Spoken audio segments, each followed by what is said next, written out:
Bernard's been a mentor to me for many years. We both taught in the... I know only the best people social from West Point. sciences. Thank you, Tom, very much. I think you can hear from that I probably discern that I am something of a jack of all trades in the security studies and stabilization, and can honestly say master very little. So I'll take a stab at any questions you may have, but I definitely want this to be a conversation, please. So as I start speaking, I want you to interrupt me and ask for clarification, or take the conversation where you want it to go. I did want to ask you, do you think I'm talking about stabilization or countering violent extremism, or both? I think I'm talking about both. Okay. Then I will. Okay. No, that's great. The only other thing is, I feel like for all of that, I have been so incredibly lucky to have all the experiences I have had in the 3 Ds, right? Defense, diplomacy, and now development. Just incredibly lucky. I've been incredibly lucky to work for bosses who could tolerate and even appreciate some of my creative thinking and questioning assumptions, and trying to do the 5 levels of why, right? So if you ever have a good boss, and you know it's a good boss and values what you bring, and you're working hard for him, and it's just working, don't be too quick to throw that away. I would say I've been incredibly lucky that way. So when Tom has talked about sort of making general, I never, ever expected to become a general officer. And I don't mind telling you, I was selected for 2 stars when I decided to leave. And it's all in part luck in the positions that you get and the bosses that you have, and whether or not they appreciate you. But I would, so my other point is sort of part of this introduction is to, please, I would encourage you not to set your sights for something like that so deliberately that you're so focused on making general or whatever the equivalent is in your career fields, because chances are it's not going to work out that way, right? There's many colonels who are more talented than I, who are not selected. Can't explain that, right? So, do your best. Do your very, very best. Do what you love to do. Do it with all your heart. Work for the right people. You'll be fine. You guys, I know from my 501 class, you guys are all super ambitious and you really want to do your best, and right, and I get that, but balance and all of that. Okay, enough of my preaching. Let's talk a little bit about stabilization.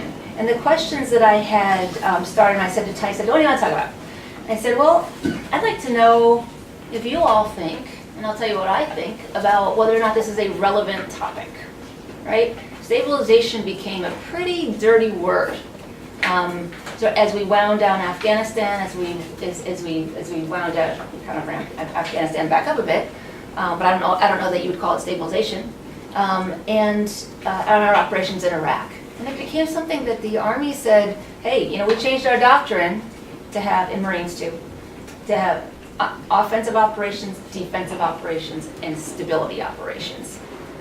And then there was a big move to chuck the stability operations out, to swing back to the biggest warfighting mission we have, because stability operations is a warfighting mission, right? Offense, defense, stability. To swing back to say, hey, we have artillerymen who have not fired their weapons on a range in years, and we have North Korea, right? And that this is the biggest pacing item we have. Can the military provide combined arms maneuver in the highest intensity conflict that the country might have that is truly what we all acknowledge can be a real security threat? Where there's debate over whether terrorism and counterinsurgency or insurgency threats are in fact a real threat to our national security, right? There's a big debate there. Okay. So what do you, is it relevant? There you go. All right, I knew you would have understood. I think it's interesting that there's a conversation now that what we're going to do in Iraq now that the Islamic State has been pushed out. That is a stability operations question, right? And I think there's something to be said that we don't really have an alternative.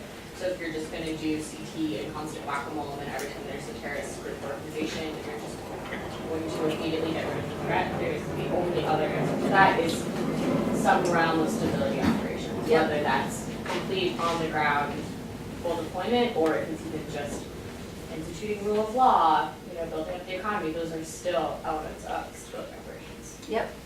No, I fully agree, and I actually think that even though we swung to the stabilization and stability operations is a dirty word, it's coming back a little bit. There's a rewrite now in OSD of Directive 3000.5. I have not seen it. I am an adjunct at the Army War College, but I have not seen it yet. If I do, I'll be happy to pass it to Professor McNair.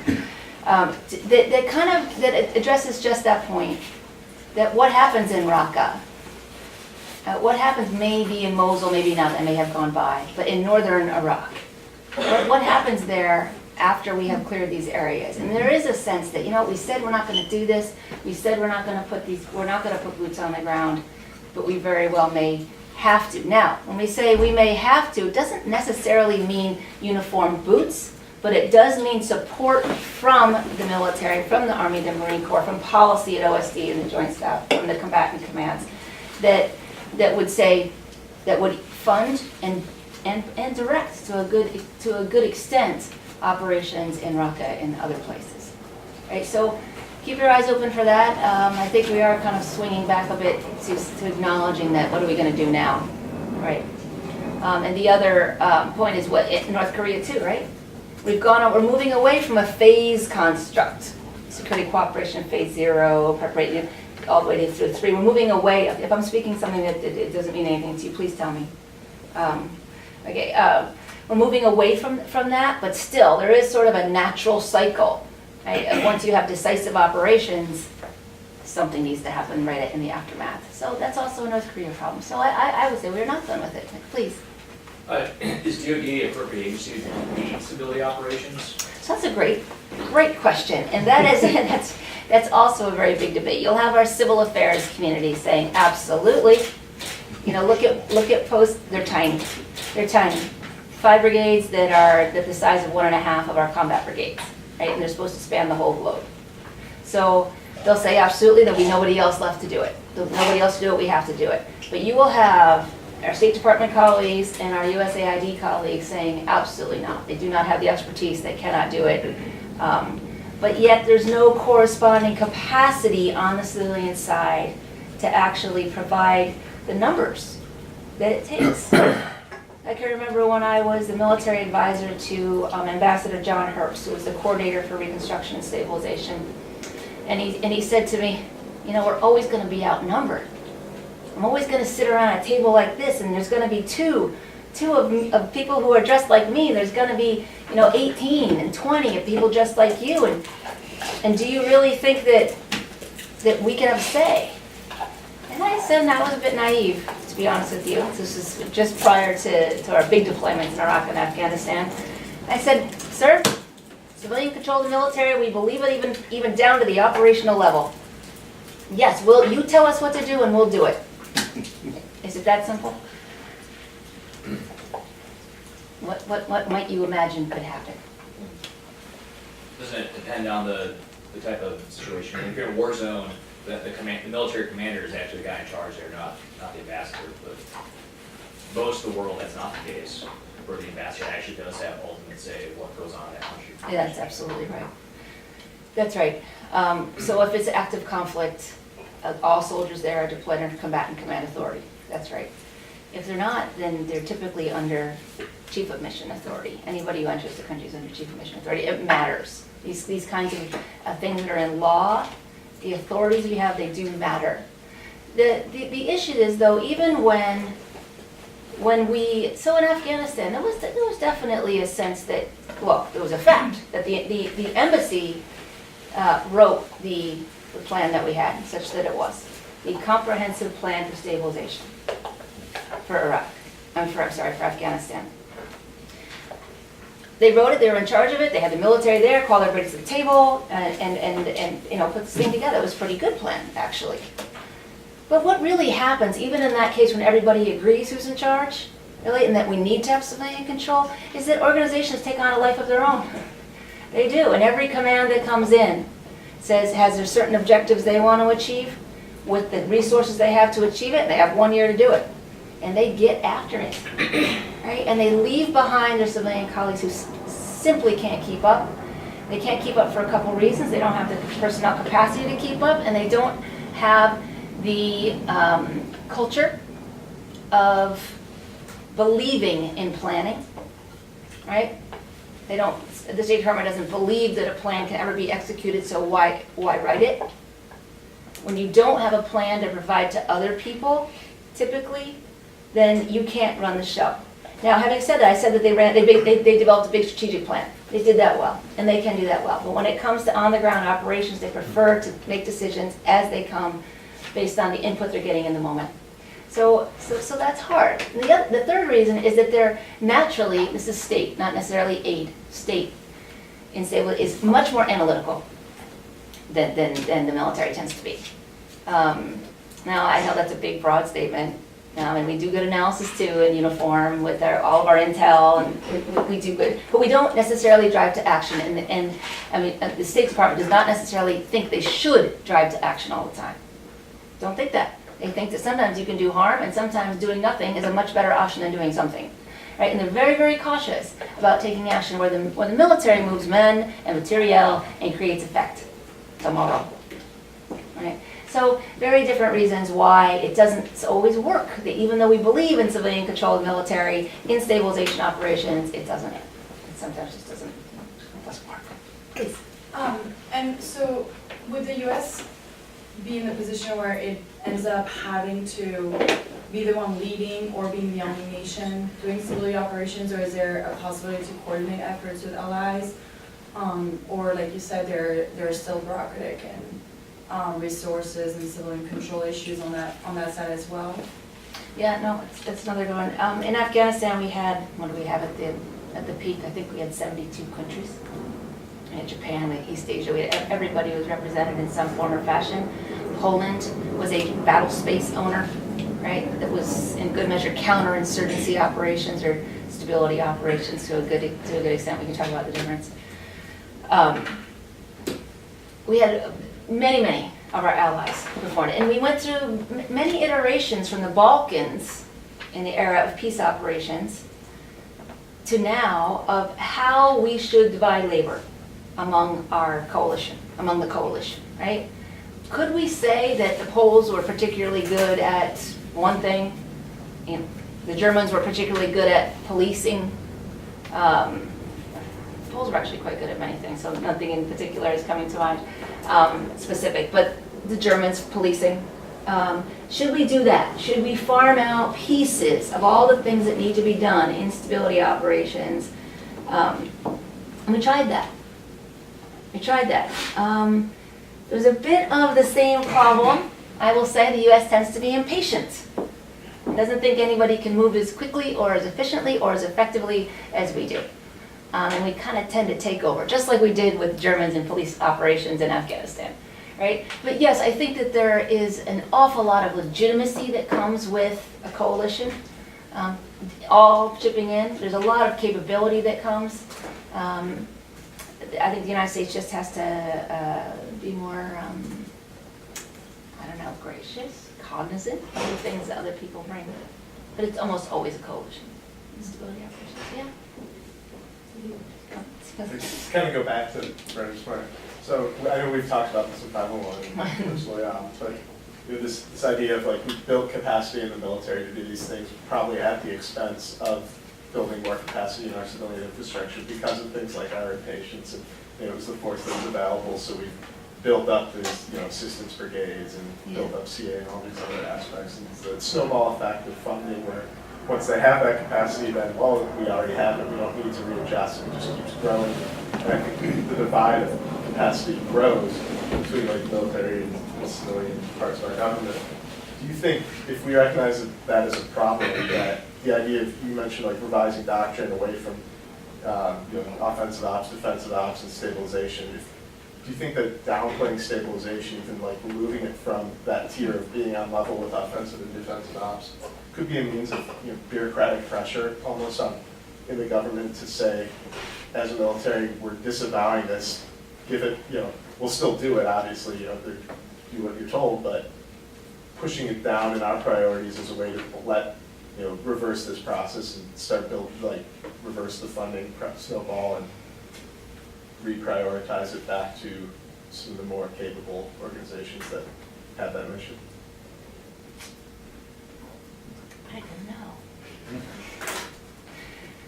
I don't mind saying that. I tell you, having studied this for so many years now and been, operationally involved for so many years, I mean decades now, I have swung both directions. I have said the military's got to do it, no one else is going to do it. We need to invest in the capability, and if they, if everybody else can't keep up, they just can't keep up. But it's going to be done. It's going to fall on us anyway. And if we don't have the expertise, the whole country will suffer. Right? I've been there.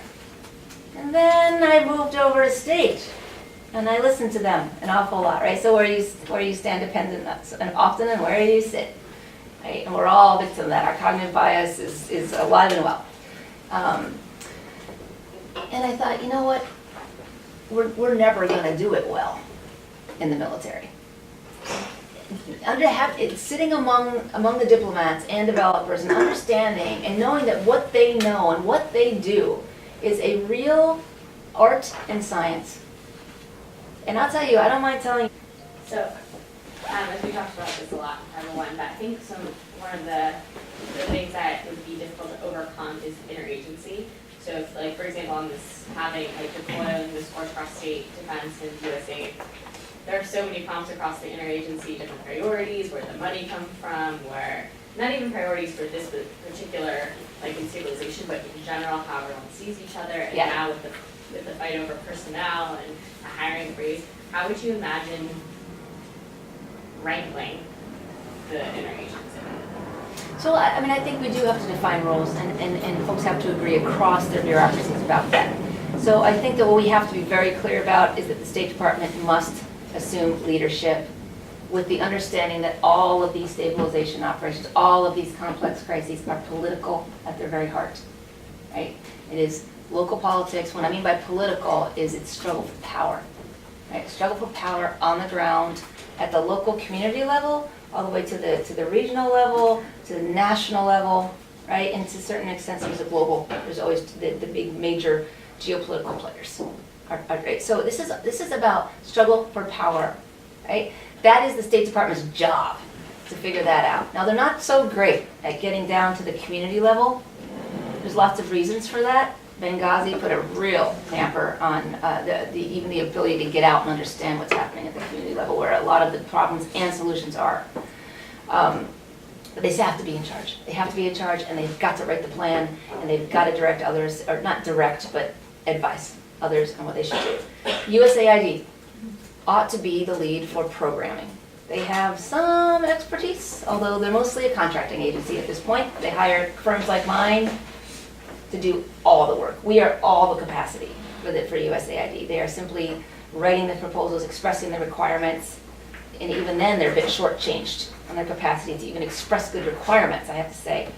And then their oversight for congressional, basically requirements compliance. So, but still, they're the best we have at programming to that degree. So now the State Department doesn't always love that. And USAID doesn't love that the state's going to tell them what to do, right? They don't like to acknowledge that these problems they'll acknowledge that they're political, but they really have a development lens, like long-term development, steady trickles of investment in education and health, all very important, but different than the stabilization problem you're faced, which was inherently political, right? So state doesn't love that aid would get all the programming dollars either, because follow the money in the government.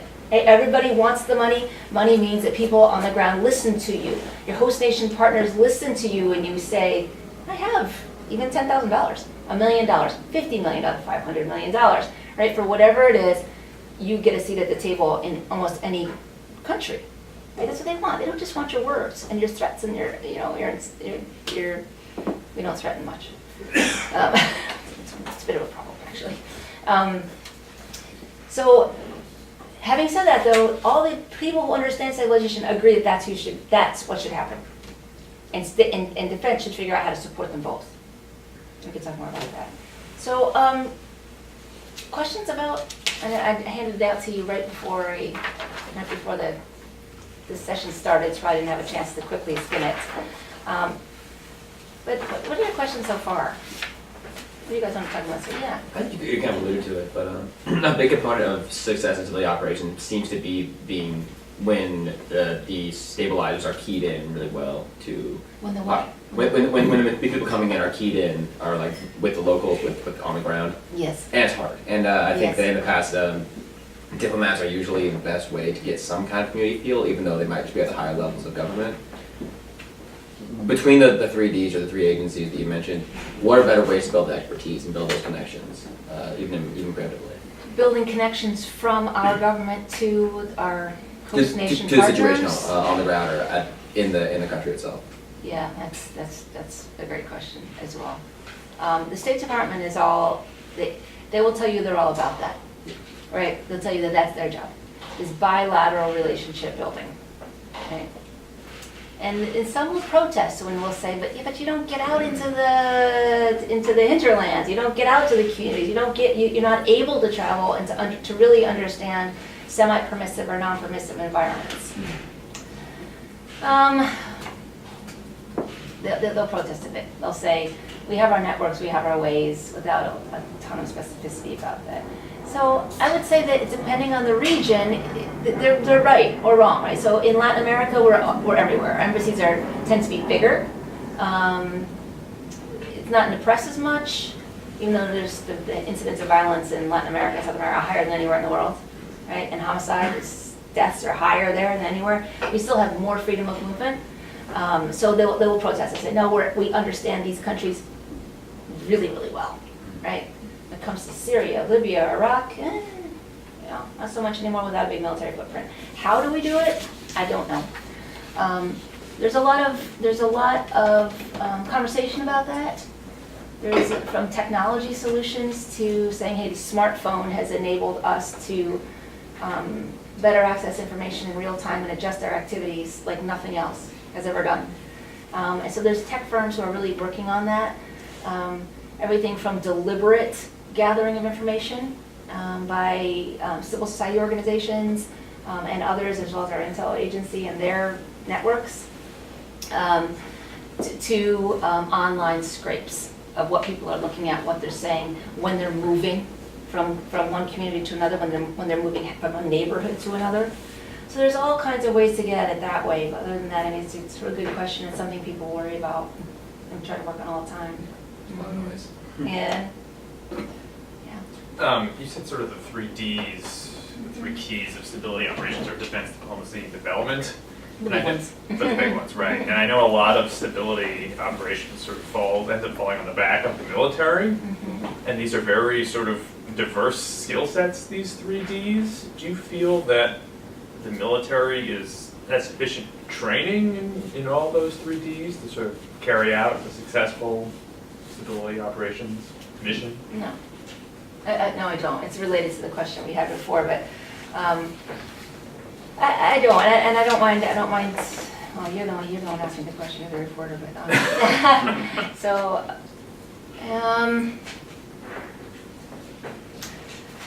No, I think that we have to find that hybrid solution that I talked about before. I think we have to have that thin layer on top who appreciates it. And again, I would say it starts with an appreciation of what others bring, so you're actually really listening and not waiting to talk, right? Not waiting to present your own solution, you're really listening.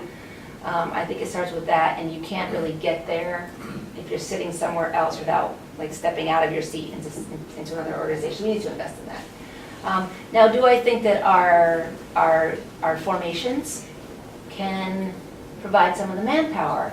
Absolutely. I don't think if we have to run a chicken industry like we had to do in Iraq sometimes, I think we can do that as long as it's guided.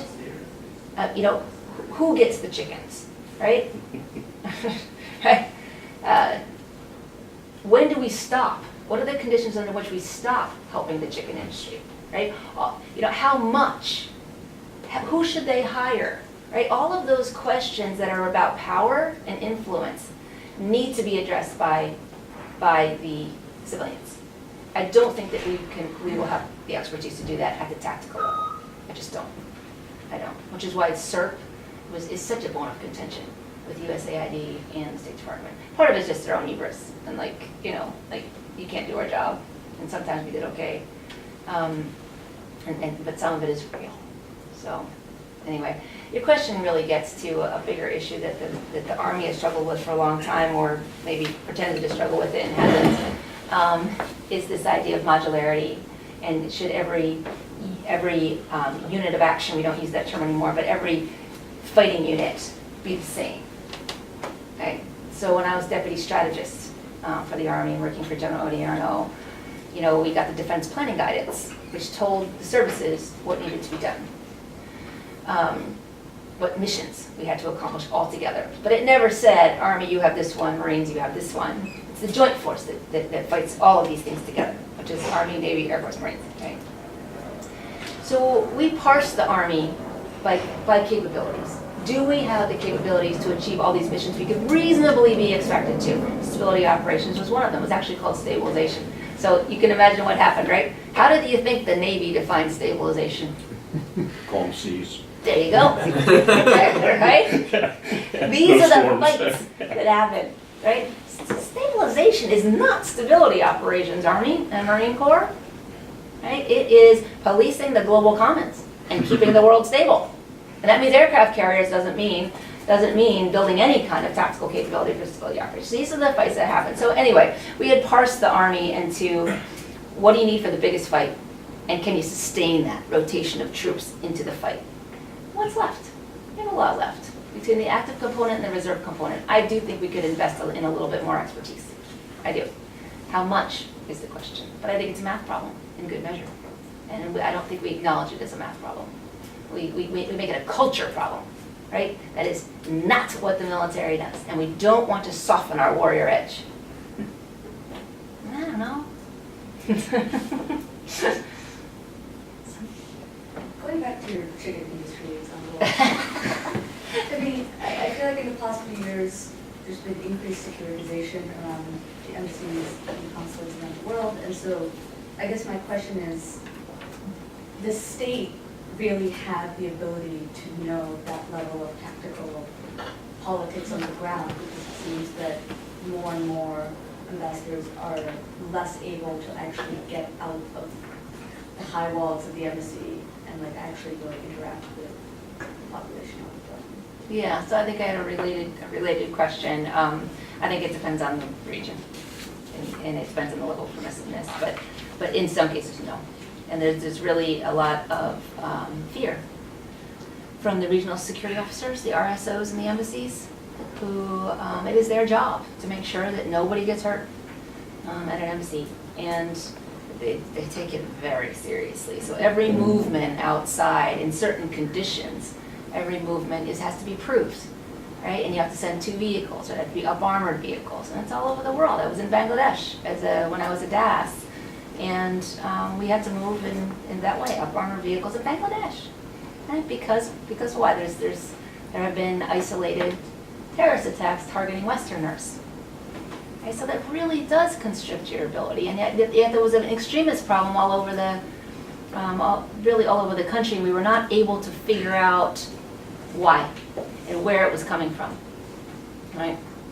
So it's a problem, but I'm not sure really what the answer is other than some technology solutions. Yeah, please. Thank you for speaking. Thank you for listening. I was a Peace Corps volunteer, and I worked for USAID in Southern Africa. And one of the first things that you learn in Peace Corps is like you need to gain the trust of like your local community in order to carry anything out and have effective sustainability. And so most volunteers aren't Peace Corps service is 2.5 years because you don't do anything for the first year because you're earning their trust. And so we had. There were lots of examples of, so in Botswana, like beating kids at school is a way of punishment for like kids who act out. And so we had one volunteer who worked during her 2.5 years to get the school to sign a like no gender-based violence, no beating in the schools. And everyone was so impressed with her. And then the next volunteer came in and found out all of the teachers were just still beating the kids. And it was because she had only got the buy-in of the principal. and not the rest of the teachers. Yeah. And so my question for you is, what is the utility of, so you have all these decisions being made in Washington about what should be happening on the ground and how things should go about. And so my question for you is, how can you have effective stability operations without that sort of local trust and buy-in? And like, how do you manage that? You asked your question? No more Charlie, questions. yeah. You could have just lectured.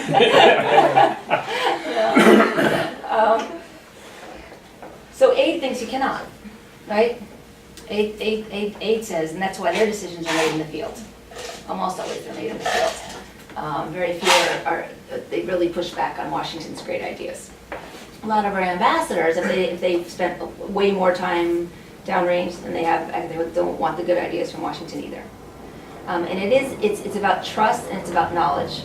And it's about the, hey, I'm the one having to interface all the time. I can feel how hard this is and I don't have their trust yet. And it's about all of that, right? So there's but still the good ideas come from Washington, right? A lot of them. Not all of them, but a lot of them.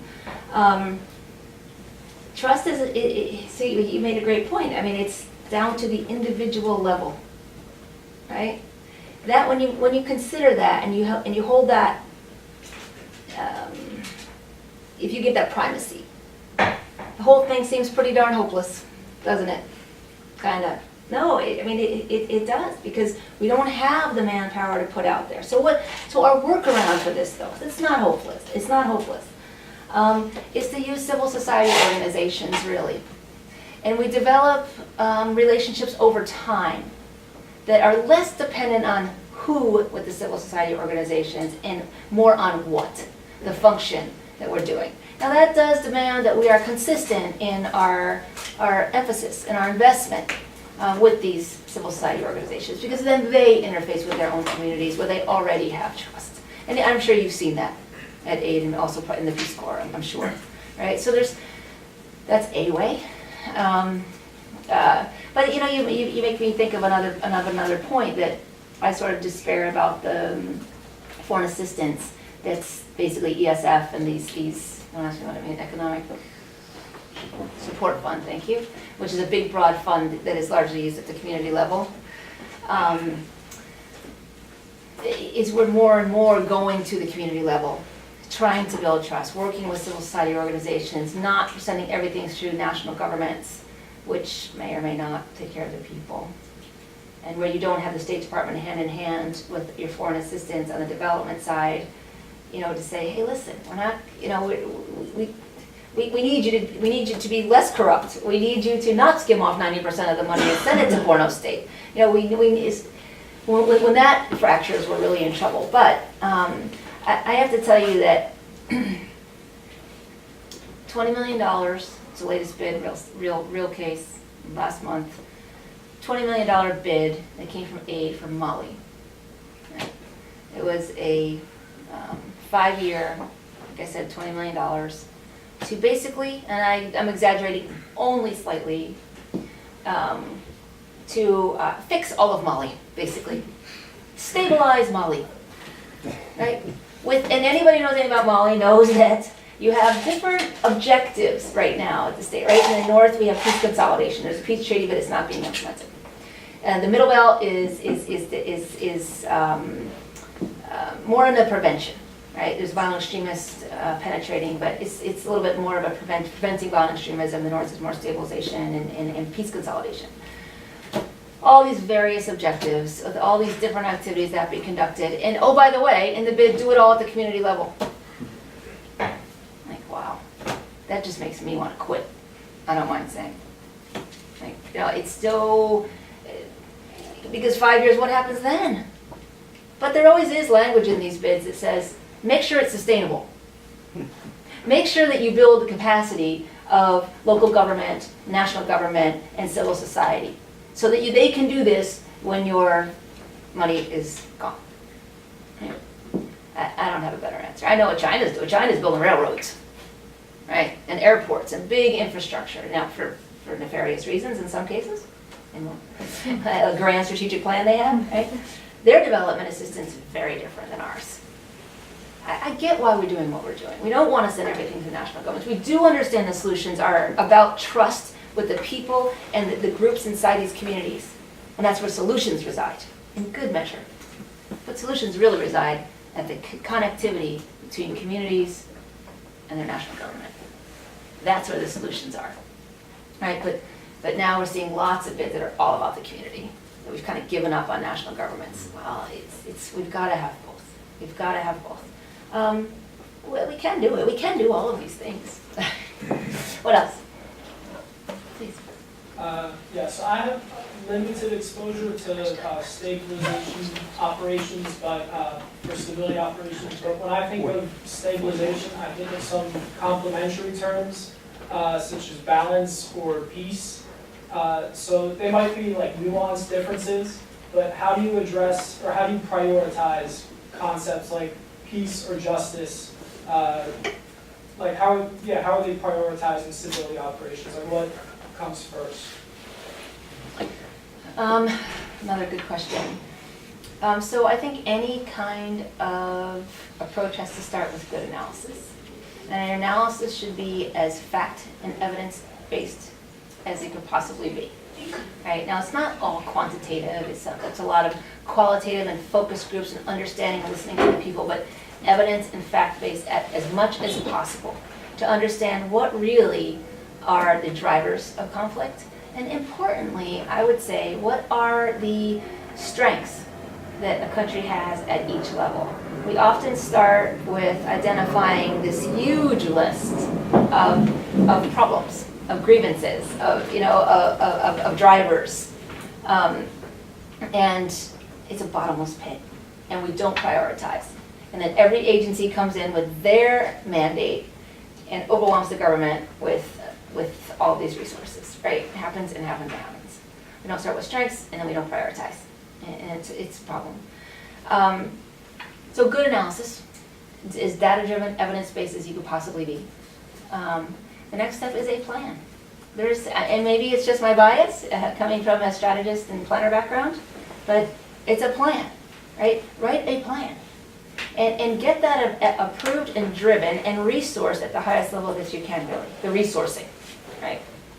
And then it's basically operating in a way that informs all the other stakeholders without making the coordination the end in and of itself, which we also saw in Afghanistan. We had more coordination meetings that didn't really result in any changes on the ground, and we left the Afghans out, right? It was just us talking to ourselves. So I think that helps, but I think importantly, in that planning, after you've done the analysis, we really have to keep our eye on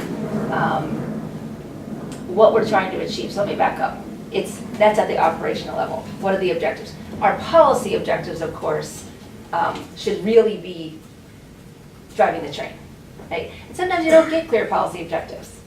And we studied this in 501, right? You don't give clear. I can remember as a planner for Iraq, down at CENTCOM, I was saying, what are our objectives here? And I was working on stabilization and the phase 4 planning, and as well as on the phase 3. And we were literally mining speeches to hear what the big things were. Was it oil? Was it, what were we after? What did we really want to happen in the long run? So that's first, right? So from there, then you got as much data, you try to understand, and you try to set your operational objectives. But I'll tell you, this is where I could weave in maybe CVE a little bit, counter-violent extremism and stabilization, and talk a little bit about the muddle that this has all become. And it's largely about this failure to be clear about what it is we're trying to achieve. So for a lot of our stabilization operations will take place in violent extremist environments, right? A lot of them, not North Korea, not the big major combat operations, but Iraq, Syria, Nigeria, Libya, all of these places where we have troops deployed for either advise and assist or for where we have state and aid as well. So what we're seeing now is a muddling of our objectives. Right? So what I mean by that is that we'll say that, let me give you an example, it'd be a better way to explain it.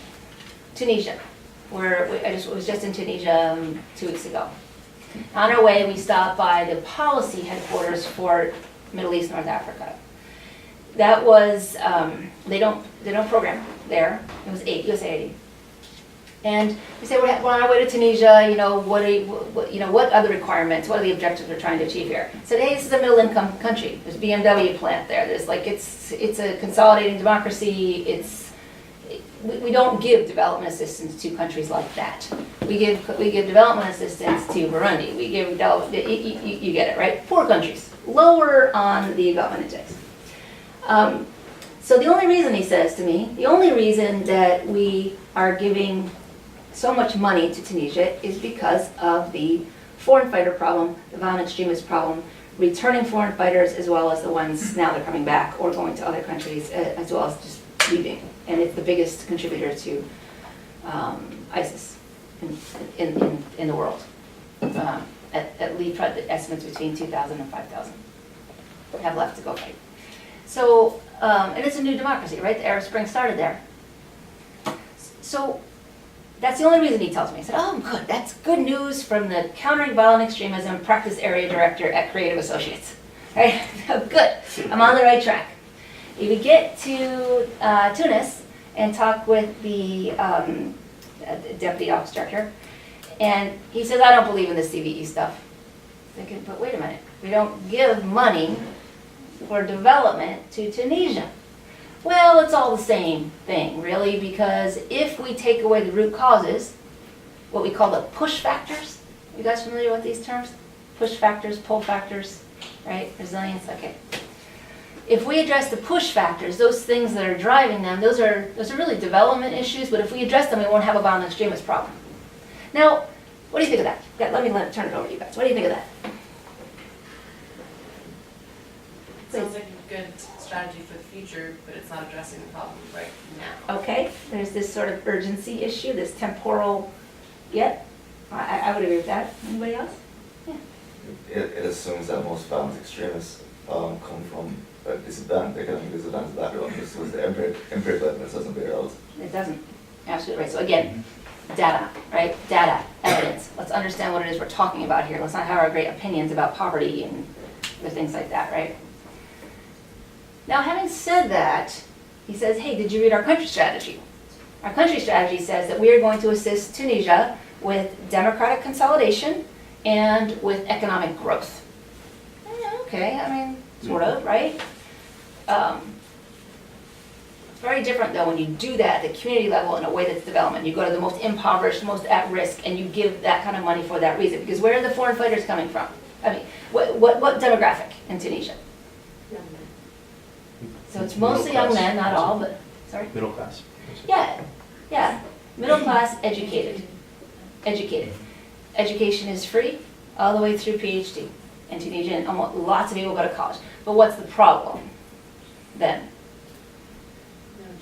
No jobs, right? You have these trained, sort of skilled people whose expectations and hopes have been raised, and there's no jobs in keeping with that level of education.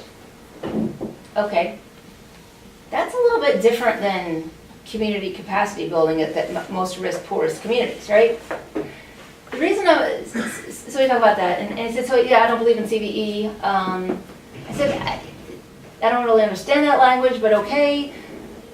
What is it that we should be talking about when we're talking about CVE versus development? How do we make sense of this? Because I'll tell you, there's the whole community is talking about how these structural issues, development issues, are CVE. They equal CVE. Anybody have a thought about how you kind of parse this out? Where's my strategist in the room? Where's my 501 crew? Oh, in the back. Okay. It seems to me like if you're going to counter violent extremism, you have to offer a competing ideology that is going to be equally compelling to the people that you're competing for. so like the development side is different because it's not necessarily ideologically focused. It's more, you're looking more for like tangible effects of these programs in terms of creating jobs and improving the economy, but it doesn't address the ideological problem.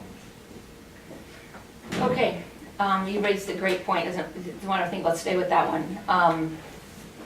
What is the, are you guys familiar with the state of that argument? And how we're programming and our resources and how we're thinking about this whole ideology and religion issue. And right now, I confess, I am talking about Islamic extremists right now, only because that's where the bulk, the vast majority of our foreign assistance, our programming for CVE goes to. I'm not implying that that is the only form of violent extremism. It is absolutely not. But that's what I'm talking about for right now. So this idea of ideology and religion. Right? There's evidence that would say that increased religiosity leads to a decrease in violent extremism. Okay, so what's going on then in Indonesia, where we're really worried about extremism and foreign fighters going there, and the virtual caliphate, that now that they're losing the physical caliphate in the Middle East? What are we seeing happening in Indonesia? Anybody know? Isn't it a refocus of the government on kind of religious grounds, kind of getting rid of the outsider? There's a bit of that going on. There's more of the, there's definitely an increased religiosity. That has people alarmed, even though the data says it's not exactly right? That isn't actually a cause and effect. It's a super tricky subject, right? And it's also very political, right? So we're seeing more students in religious schools. We're seeing in Bangladesh and Indonesia, in Central Asia, even in the Balkans but less, this demand from Islamist organizations to have a voice in what was traditionally secular governments. Like in Bangladesh, constitution, secular government. Sheikh Hasina's father was assassinated by terrorists. So it's absolutely no part of religion in government, right? But that is not what the people are saying. They say we want to be accommodated. So you can imagine what's happening, right? You can imagine that now you have the government sort of hijacking, there's a hijacking of the debate, of the political debate, by labeling Islamist groups, violent extremist organizations, and then sort of vice versa. Because some of these Islamist groups do have youth wings that are armed and violent, right? So the truth is always somewhere in this mucky gray zone when it comes to religion. But it is something that we have to grapple with. We're not, because it's really sensitive, right? It's like you can't say it's from Islam. You cannot say that. And I'm not saying that. What I'm saying is this idea of ideology and religion must be grappled with, and that is a pull factor. But we don't fund it hardly at all. We have one program that I know of in Morocco. It's a religious leader training, like it's a training to identify the signs of individuals who are radicalizing. We have that, but for the most part, it is absolutely, we reject even discussing that. So we default to the push factors, right? And we default to jobs.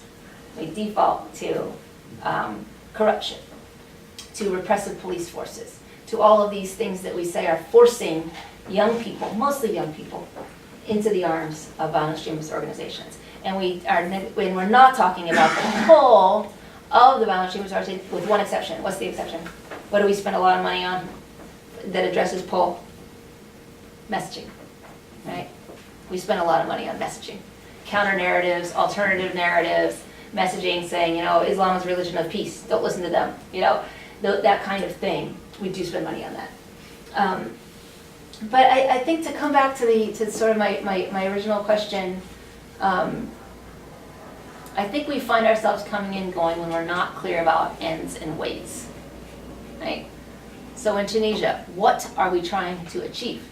In Tunisia, with regard to security, or the reason that we're giving money, right?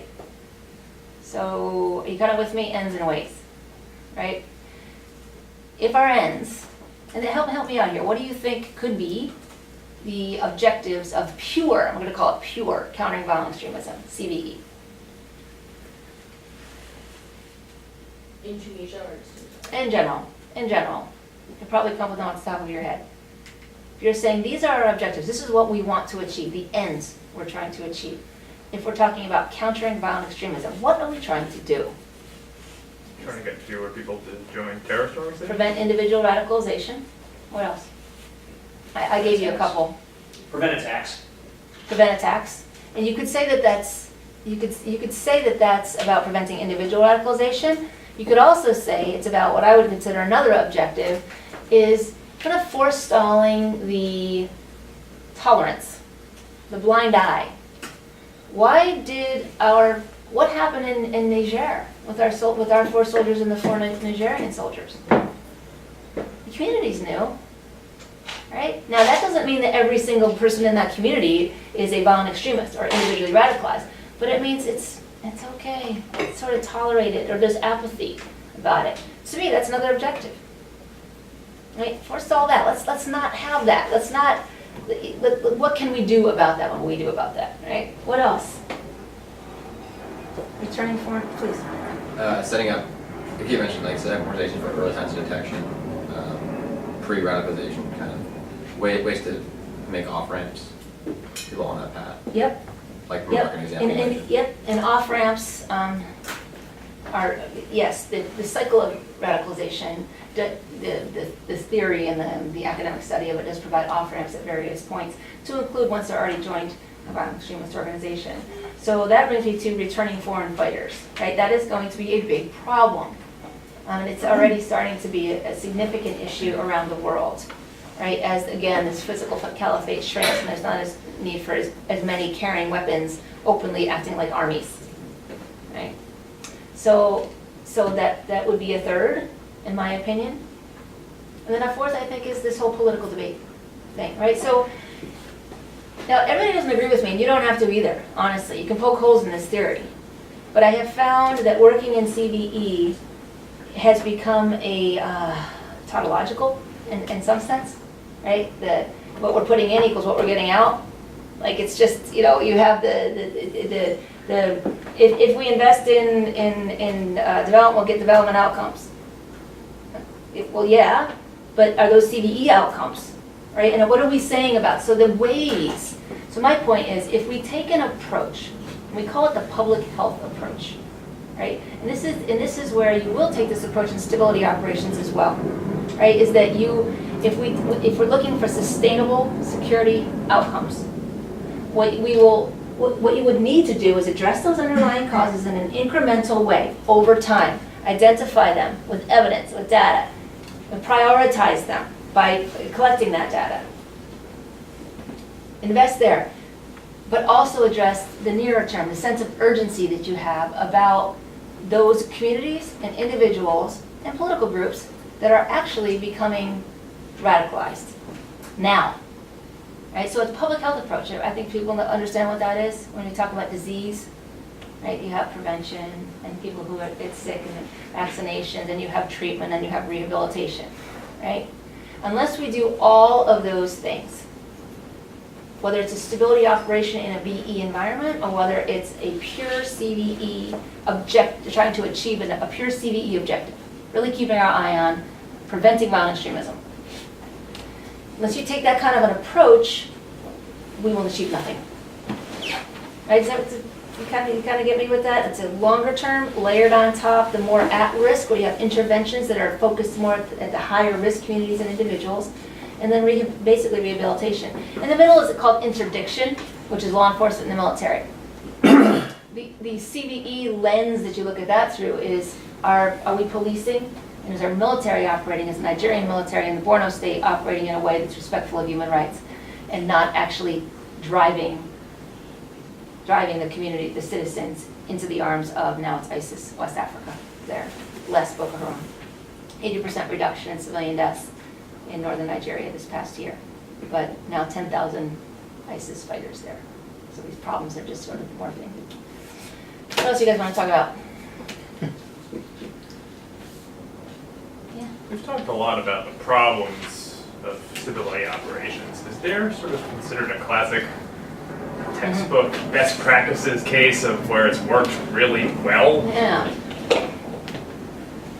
We used to think it was Malaya, and then we debunked that history now. We know. Right, yeah, I think that's right. I don't know if Colombia is often considered not necessarily a stability operation, but a successful interagency operation that had a pretty, quite a robust, oh, that is my phone, I'm so sorry. A robust military presence, which is mostly special forces, as well as a State Department lead. So the principles of, sorry about that, the principles of stabilization were upheld there, I think. Now, it remains to be seen, but there's a couple things about Colombia that's what's one very long-term, really a long-term endeavor. Right. Yeah. But I think now that we have a peace treaty and we're seeing success, you could say that that is the one that people are typically hold up when they talk about these kinds of operations. Others? I don't know. Anybody help me out here? Do you consider like Germany, Japan, and South Korea? Yeah. Yeah, that's great, actually, yeah. Yep. No, they actually planned for that. Yeah. You know, one of the problems of being so powerful is all our wars are quick. You know, in World War II, you had 4 years to sort of sort through generals, set up a training program. You know, I mean, FDR was really thinking about post-war Germany and Japan before the war started. He and Churchill got together in August of '40 up in Labrador and actually started talking about the post-war world, which we don't do very much anymore. But they set up civil affairs schools in 1942, UVA, Cornell.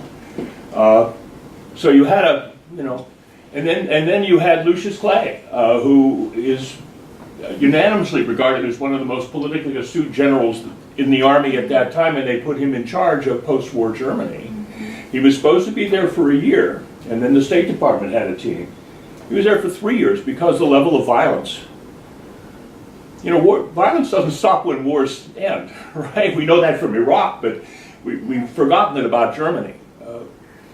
You know, that there, even though we had killed an awful lot of the testosterone in Germany, you know, when you think about it, it's young men who were the source of most violence in society, sorry guys, and we killed an enormous number of them coming across France and into Germany, and yet there was still a level of violence in Germany that made the State Department very reluctant to insert unprotected, you know, State Department personnel. But you had a Clay who was every bit the ambassador, you know, a general and an ambassador at the same time. And I think it's partly because you'd had 4 years to sort through these people and know who could do what. Eisenhower knew Clay, knew what he could do. So the answer to the question, can you know, have stabilization without the military? Well, most of these stabilization operations have a lot of violence in them, right? Oh, yeah. If we occupy North Korea, I don't even want to count the different levels of violence that could possibly be there. The military is going to have to, Absolutely. yeah. Yeah, no, those are great. That's absolutely right, yeah. Examples. What are your top takeaways from the U.S.'s experience in stability operations in Iraq and Afghanistan? Yeah. Positive or negative? Well, if you look at outcomes, I guess it'd have to be negative. I guess the question then is what have we learned, maybe? Can we do it better? No. I thought you said no. Oh, okay. Just when Colonel H.R. McMaster took the 3rd ACR into Tal Afar, first of all, they trained in managing cities. I mean, they already knew how to fight. They trained in managing cities. They cleaned the city out, and then they managed it. And you know, McMaster came by Rand and talked to us after this when he got back. And you know, he had a sergeant for every block, and those sergeants would know who's related to whom, who's about to marry whom, who's pregnant, and when is she due. I mean, everything. And you know, while he was giving this seminar, literally his cell phone rings. It's the mayor of Tal Afar inviting him to his daughter's wedding. I mean, they're at that level. And then, you know, McMaster leaves after a year, and you know, the place falls apart. The mayor now probably lives in Milwaukee because he would have been killed by ISIS. So, you know, there it shows what we can do. Corelli did the same thing in But you know, Baghdad. I'm not sure. Yeah. Only because I'm not sure we're that good. I'm just not sure. So when I hear about Talafar and I hear about, you know, the Sunni awakening, what we hear is we paid them off. We gave them lots of money. The military gave them lots of money, and that's the only reason that they really, that we could even build trust, that they would listen to us. Now, I'm not sure it's true. I think the Yeah. truth is somewhere in the middle. If You know, McMaster were here, he'd have a very strong opinion on this, right? As he does on everything. Security advisor, he knows more than I do. So I'm just Yeah, not sure. okay, okay. Maybe, right? But I think, you know, the biggest takeaways are we can't say that these things were a failure until we try different solutions, to be honest. And for me, that means that we have got to figure out the coordination platforms at every level. Tactical, operational, and strategic here in Washington, and policy here in Washington.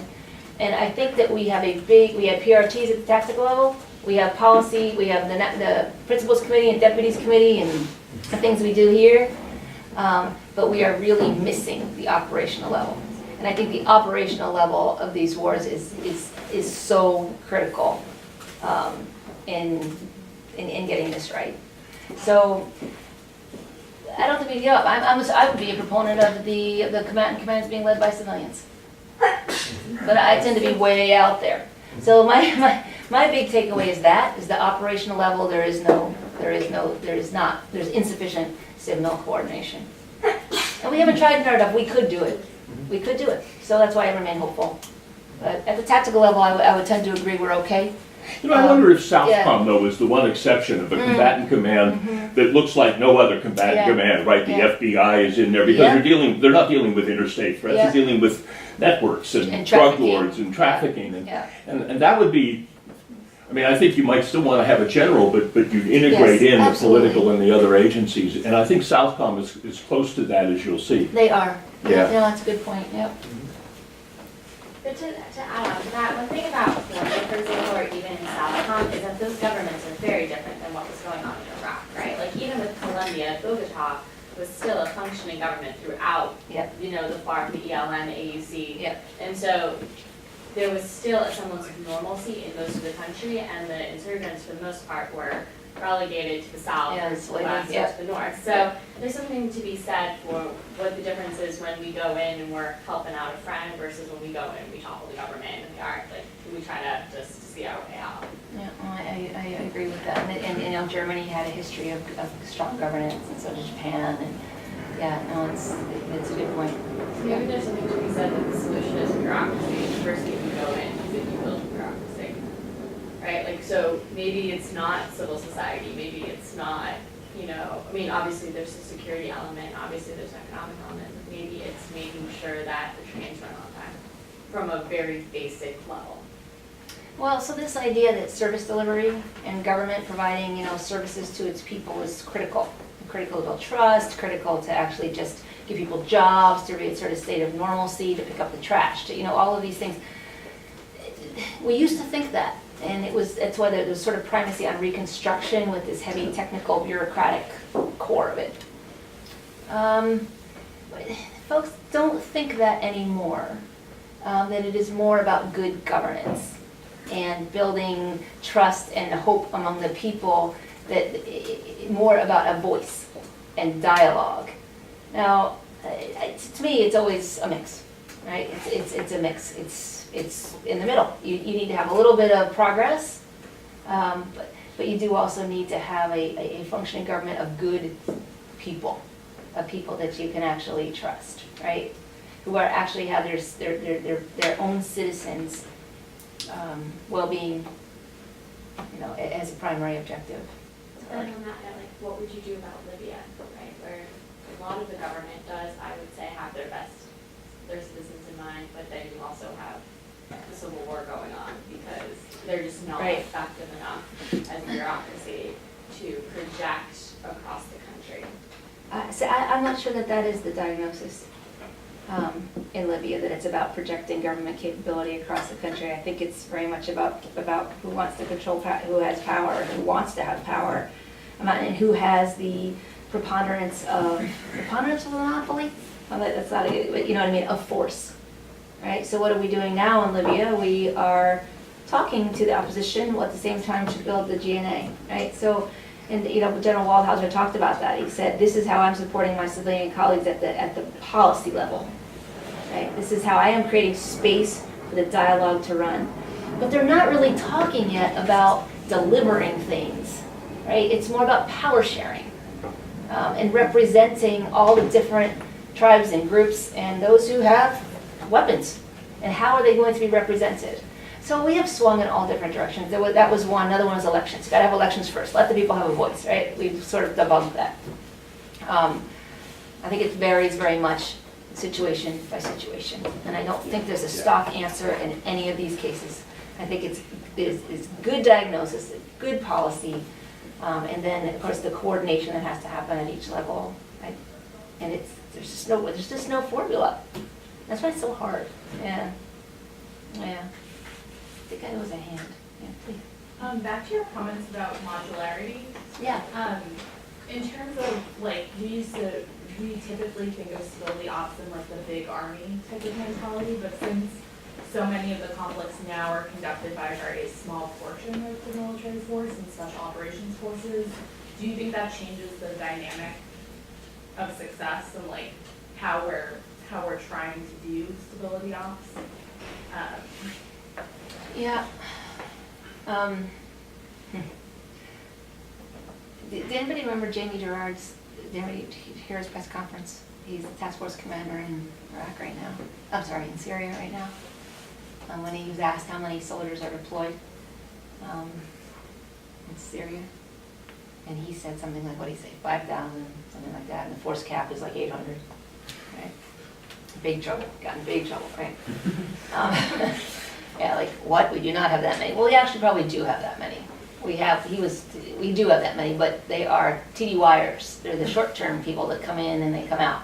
They're not our big brigades who don't deploy like that, because it takes too long to get them there and to pull them back out, right? So they're not those. They're special operators.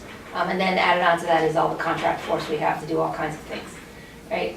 So if your question is about, do we have the right capabilities right now to do the kinds of missions? I guess like special operations forces aren't tasked to build the operations, but many of the things that they are tasked feed into that. So Yeah. Are we really like looking at those environments with the right set of forces? Like, are we really planning, if we're saying we want to create a stable governing environment with buy-in from civilians and things like that, are we actually have the right mix of people there? Yeah, okay. Again, I would come back to our policy is largely what we will not do now, right? Given that we don't think we had success in our Afghanistan and Iraq, we are not going to have big troop deployments, conducting large-scale stability operations all over Raqqa, for example, right? We're just not going to do that anymore. Why? Because it was deemed unsuccessful, right? That it just didn't work, right? So we said we're not going to do that. So we build our capabilities in good measure on expressions of policy like that and expressions of the missions that we've been asked to do by typically, I mean, everybody, the Congress and the White House, the legislative branch and the executive branch, right? So given that, given those constraints on what we say that we're going to do, I would say that, yeah, I guess we do, right? Because we have special operations forces, their mandate is irregular warfare, and unconventional warfare. Right? What does that mean as a whole list? Stability operations actually falls under that, which means that right now the Army has proponency for stability operations, but most of the capabilities that if you parse down the tasks look a lot like special operations for tasks underneath the regular warfare and unconventional warfare. So we parse all this out in doctrine. Right? It's all laid out in a nice matrixy way.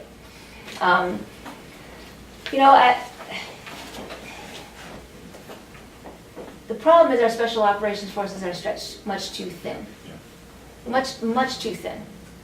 So we are starting to put together these advise and assist brigades who will largely, in my opinion, end up doing a lot of these tasks that the Special Operations Forces are doing. And that will demand interfacing with communities and with civilians in good measure. I think when we add in those forces with our Special Operations Forces who really don't want to do that soft stuff, they don't. Right, they don't want to do that. And we add in civilian capabilities, and we you know, frankly, we work with partners like companies like mine. I hate to say it.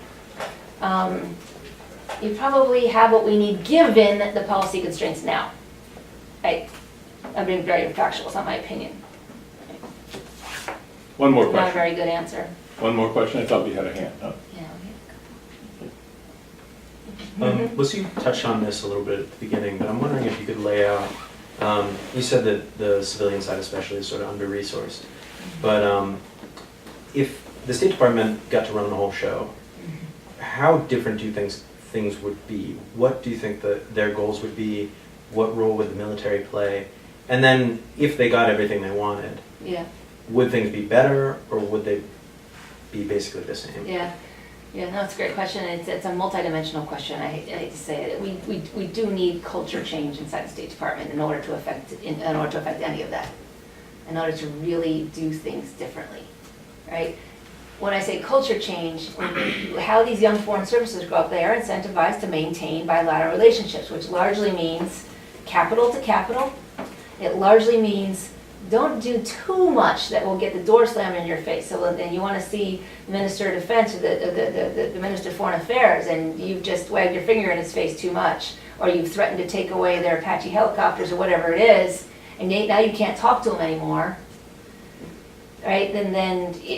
So they have focus there, maintaining bilateral relationships. That's a bit of a problem, actually, right? Because it's very difficult to pull together what DOD is bringing, what aid is bringing, and put that together with a political, directed also a political lens, what we need to happen. Human rights, as well as our own national interest, right? Having said that, I think that the culture in state is changing a bit given the last, these years of war. I think they understand that they feel like they have fallen short a bit, right? And the military sure told them enough that they have, right? We got all our stuff done, you didn't get your stuff done. Our stoplight chart is all green, yours is all red, right? It's kind of how I've heard it, right? The objectives that civilians are trying to achieve are so much harder. They're so much harder, right? But I do think, and that's why at first when Tillerson was starting this redesign, this reorg, I thought, okay, there does need to be some difference. They need to have a focus of planning. They need to educate their planners. They need to be able to conduct the orchestra, right? If they could do that, they could make, I think, huge leaps. But they have to have some more capacity to do that, which in part demands a culture change, in part demands more resources. So I am hopeful. I think we're hearing more along those lines, although some of the old guys are totally sticking to their guns about the primacy of that bilateral relationship. You do have to remember, guys, that stability operations is not everything, right? It is not everything. We got to shape every organization to conduct stability operations, right? We have major issues with managing our relationships with Russia, with China, with Israel, major issues, right? And the State Department's got to manage all that too, as well as making sure that Exxon can move into the Niger Delta, right, that has access. So let's take everything with a bit of a grain of salt. I mean, stabilization, CVE has been my world, but it's certainly not the whole world. So, Let me just ask a quick question at the end. You started out with the triumvirate, offense, defense, stability operations. Is that still in the Army's doctrine? Does anybody know? Someone was, Eric, do you have any idea? Yeah, please. Right. So the last document that I read, I think they actually just published a new version of, what is it? 3.0. 3.0. Yeah. But the last version that I read was Command Armed Maneuver, Wide Area Security, and Stability Operations. So it was still a core task. Okay, good. I had heard that maybe it was going away, and I just don't know. I don't have access. Yeah, you know, that was a major change, right? Yeah, it was. The Army would actually put something alongside offense and defense. Yeah. Offense, defense, you know, and civilian, Yeah. you know, and so Yeah. those of us who know the Army wonder when it's gonna disappear. Exactly. Right? Exactly. It's reassuring to hear it's still there. Yes. Okay, Yes. let's hear it for General Taylor. Thanks so much.